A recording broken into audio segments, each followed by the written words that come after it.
La journée mondiale de la sensibilisation à l'autisme, c'est aujourd'hui le thème retenu cette année, technologie d'assistance et participation active. Et puis les 4 enfants de Jamal Khashoggi, le journaliste saoudien assassiné à Istanbul le 2 octobre dernier, ont été indemnisés par les Saoudiens. Ils ont tous perçu des maisons et perçoivent tous les mois plus de 5 millions de francs CFA. Bonsoir et bienvenue dans le 19h. L'autisme, ce trouble développemental, débute avant l'âge de 3 ans. Il touche la communication à la fois verbale et non verbale, le comportement avec des gestes répétitifs, des intérêts restreints. L'autisme fait partie d'un groupe plus large de troubles appelés troubles envahissants du développement. Ce 2 avril, c'est la journée mondiale de la sensibilisation à l'autisme, une journée qui vise à améliorer les conditions des enfants et des adultes qui souffrent de ce trouble. Le thème retenu cette année, technologie d'assistance et participation active. En Côte d'Ivoire, la Fondation Kablan Joseph opte pour la sensibilisation des parents d'enfants autistes. Le reportage de Douadi Lazer. Élisée Jonas, 12 ans, souffre de l'autisme depuis sa naissance. 6e enfant de la famille Tagba, il a du mal à communiquer verbalement. Il s'exprime par des gestes répétitifs. Il ne pouvait pas marcher, hein. Il rampait seulement. On dit que c'est un serpent, on doit le mettre au bord de l'eau. Mais quand il marchait là, c'est grave. Tout ce qu'il prend de là, il gâte. Tout ce qu'on fait là, lui aussi veut faire. Lui, sa maman, quand maman prépare le gaz, il va ouvrir aussi le gaz. C'est dangereux. Et il y a un médecin qui est venu, il a dit non, c'est un enfant autiste. Et qu'il copie tout, mais il faut de l'amour avec lui, ça va aller. Ne le rejette pas. Il dit ok, donc je l'ai aimé comme il se doit. Il donne tout ce qu'il désire. Selon la classification internationale des maladies de l'OMS, l'autisme est un trouble du développement humain caractérisé par des difficultés de l'apprentissage social et de la communication avec des comportements stéréotypés et des gestes répétitifs. Un enfant sur 40 est touché par l'autisme dans le monde. Jusqu'au jour d'aujourd'hui, on ne sait même pas qu'est-ce qui provoque l'autisme. La seule chose qu'on doit faire, c'est de vraiment bien regarder le développement psychomoteur de son enfant à chaque étape de la vie. C'est de voir si vraiment il y a un bon développement qui se fait, de telle sorte que s'il y a une perturbation, qu'on puisse tout de suite corriger le comportement qu'il a. Le premier traitement de l'autisme, c'est la rééducation. En Côte d'Ivoire, sur 3000 enfants admis à l'examen de l'autisme, 30% ont été déclarés autistes selon l'Institut national d'hygiène publique. À l'occasion de la célébration de la Journée mondiale de l'autisme, ce 2 avril 2019, la Fondation Kablan Joseph sensibilise parents d'enfants autistes et autorités du pays à la prise en charge des personnes atteintes de l'autisme. Nous avons que 5 pédopsychiatres en Côte d'Ivoire et nous n'avons pas de professionnels. Donc il y a un manque crucial de professionnels ici.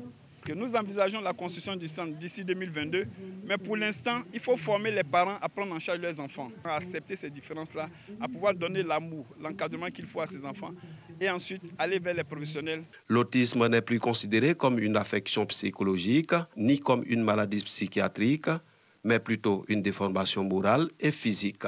Pour certains, l'autisme n'est pas une fatalité. S'il veut boire de l'eau, il fait des signes. S'il veut manger, il fait des signes. Je n'ai jamais vécu ça. C'est la vie, donc j'accepte ça comme ça.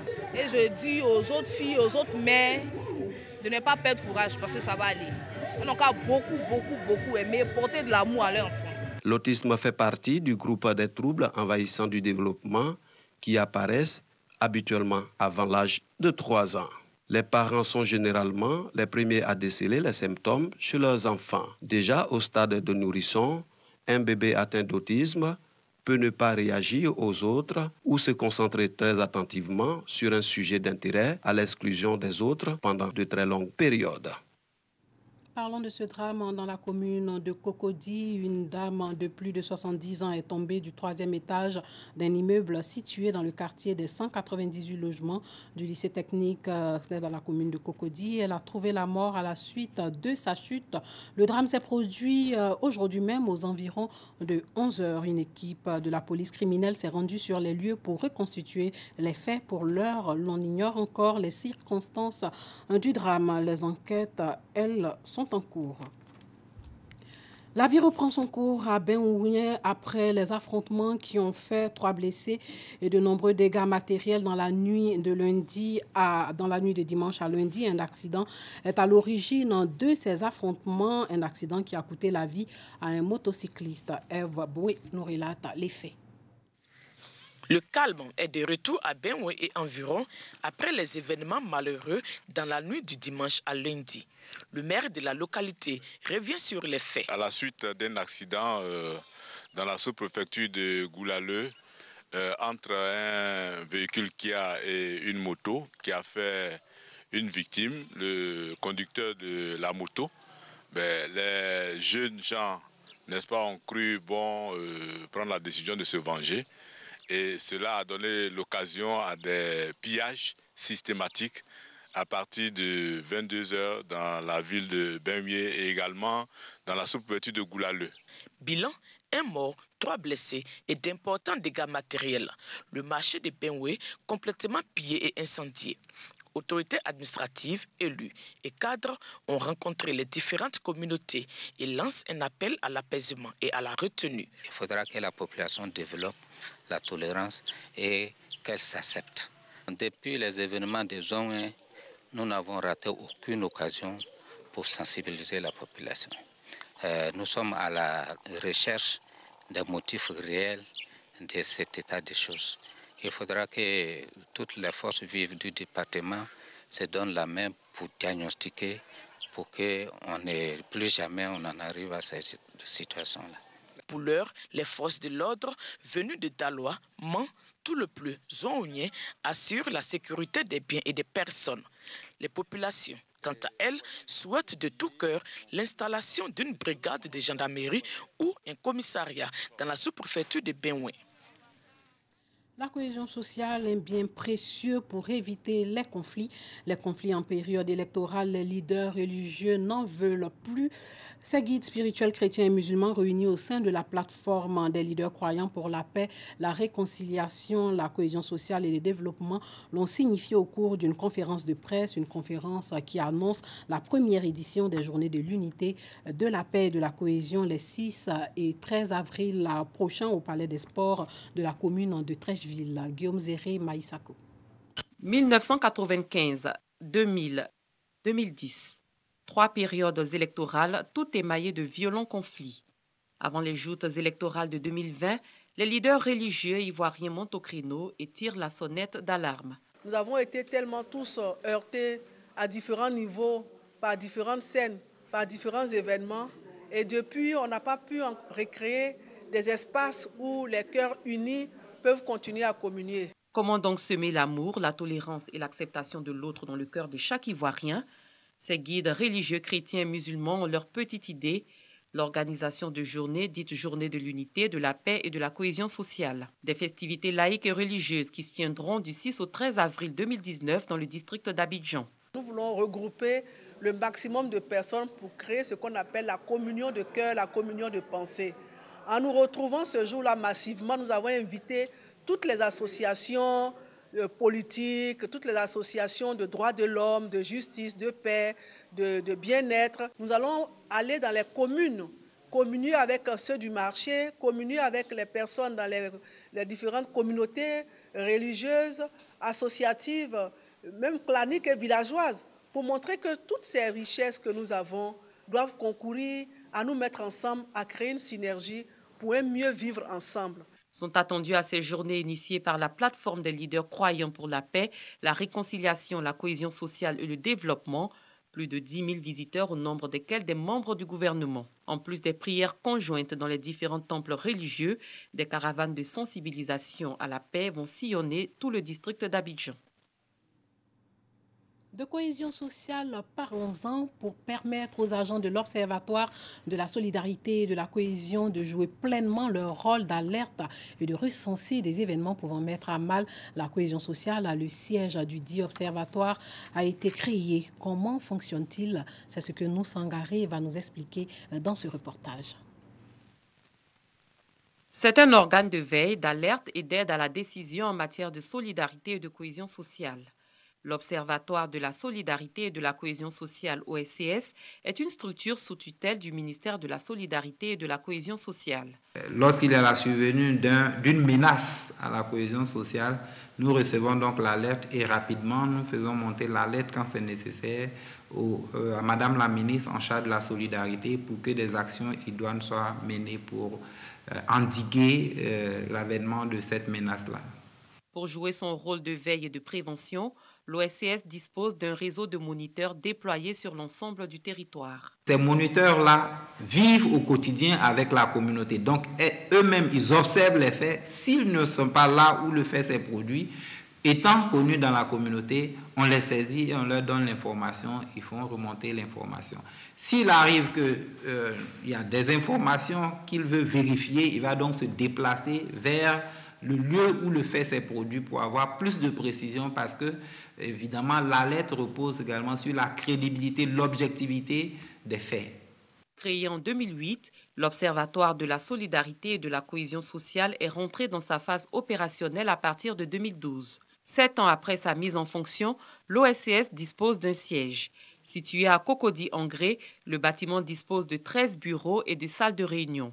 Il a été inauguré par la ministre de la Solidarité et de la Cohésion sociale, Maria Toukoni. Il s'agit pour nous, par l'acquisition de ces locaux propres à l'Observatoire de la Solidarité et de la Cohésion, de créer de meilleures conditions de travail et de permettre la production de résultats probants pour aider au renforcement de la cohésion sociale et aider à la consolidation de la paix.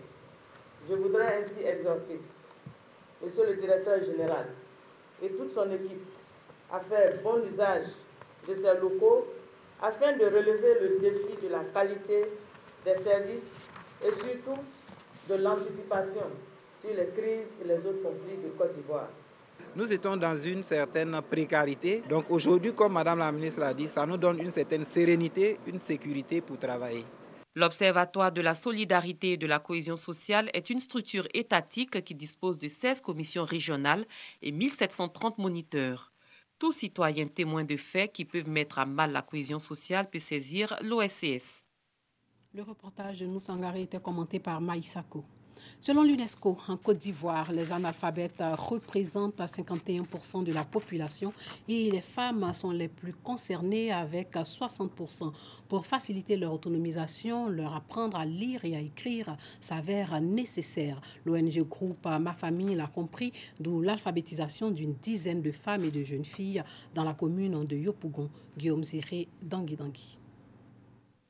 Hier, totalement analphabètes, aujourd'hui, ces centaines de femmes savent lire et écrire. Commerçantes et pour la plupart, elles ont acquis désormais le minimum pour leur permettre de bien mener leurs activités. Parler faire achat, il ne sait pas lire comme ça. On me dit d'acheter, il ne peut pas lire, donc ça me fatigue. Mais maintenant, là, je connais un peu, il peut écrire mon nom, il peut écrire le nom de mon enfant, donc je suis content, je suis heureuse. Comme Dame Karigatou, ces femmes ont été formées dans les 20 centres d'alphabétisation ouverte par l'ONG Groupe Ma Famille sur tout le territoire national. Pour cette ONG, l'alphabétisation demeure le pilier de l'autonomisation de la femme.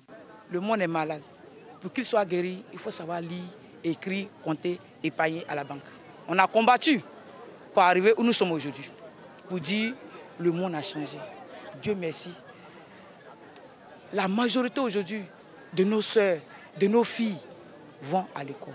Après des années d'apprentissage, l'ONG est fière de présenter ses apprenantes aux autorités gouvernementales et au cadre de la région du Béret, nord de la Côte d'Ivoire, d'où est issue la majorité de ces femmes. Elles jouent un rôle très important dans nos sociétés et qu'elles doivent continuer à jouer ce rôle. Nous, en tant que ministère, qui avons pour mission d'accompagner ces femmes, de faire leur promotion, la promotion de leurs droits, nous sommes prêts à les accompagner. Vous, à nos côtés, ça ne fait que nous stimuler.